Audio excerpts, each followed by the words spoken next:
Hi people, this is me Krishna and welcome back to my YouTube channel. तो हम creativity के बारे में बात करें। हाँ, creativity is a mental process of involving generation of new ideas and or concept or new association of creative mind between existing ideas or concept। तो जो क्रिएटिविटी है वो ऐसा होता है, कुछ भी हमारे पास है बट हम उसको किस तरह से अलग तरीके से जो सोचते हैं उसके अलग से कॉन्सेप्ट, और जो क्रिएटिविटी होती है वो हमारे दिमाग में ही होता है। और जो क्रिएटिव इंसान होते हैं, कुछ भी हम क्रिएटिव करते हैं जो अभी के टाइम पे जो चल रहा है बट उससे अलग जो करते हैं उसको हम क्रिएटिविटी बोलते हैं, ठीक है, सिंपल शब्दों में। एंड उसकी डेफिनेशन देखते हैं क्रिएटिविटी की। तो एक स्ट्रेंजर ने एंड कार्वोसिकी ने दी है, creativity is the production of totality और partiality, novel identity, and creativity is the power of human mind to create new contents by transforming relations and thereby generating new correlates। And अगली जो definition है, दो जो ये second definition दी है वो परमा ने दी है, और ये डेफिनेशन ऐसी थी कि creativity is the power of the human mind and create new contents by transferring relations and thereby generating new correlates. ठीक है, तो ये दो डेफिनेशन थी। एंड क्रिएटिविटी के हम नेचर देखते हैं तो it is not confined to any individual group और इंडिविजुअल कास्ट, कलर और creed. It is universal and every one of us process it and capable of demonstrating creative to some extent।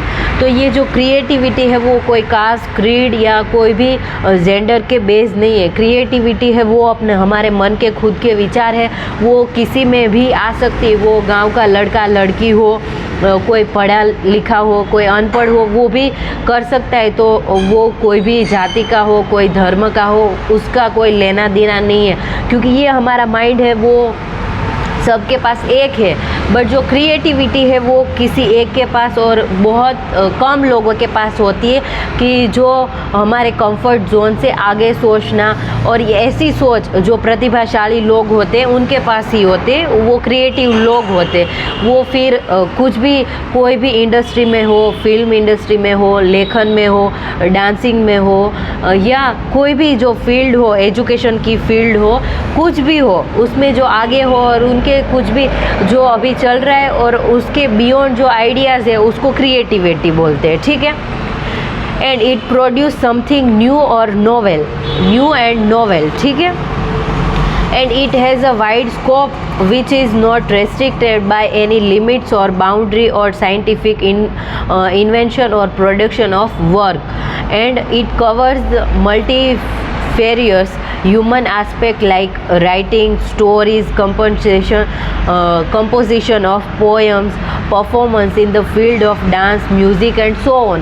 तो ये कुछ भी जो कोई भी जो फील्ड हो, म्यूज़िक हो, राइटिंग हो, फिल्म हो, कोई भी जो इंडस्ट्रीज़ है, एजुकेशन भी है। एजुकेशन में जैसे हम अभी के टाइम पे पढ़ा रहे, पर कोई जो इनोवेटिव आइडियाज़ लेके आए तो उसको भी हम क्रिएटिविटी बोल सकते हैं, ठीक है।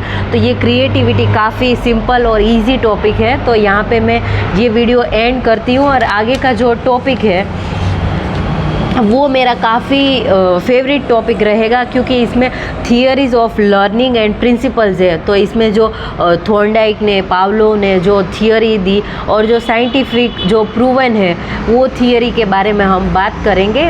तो I will and this video here and thank you so much everyone. Happy learning and by people.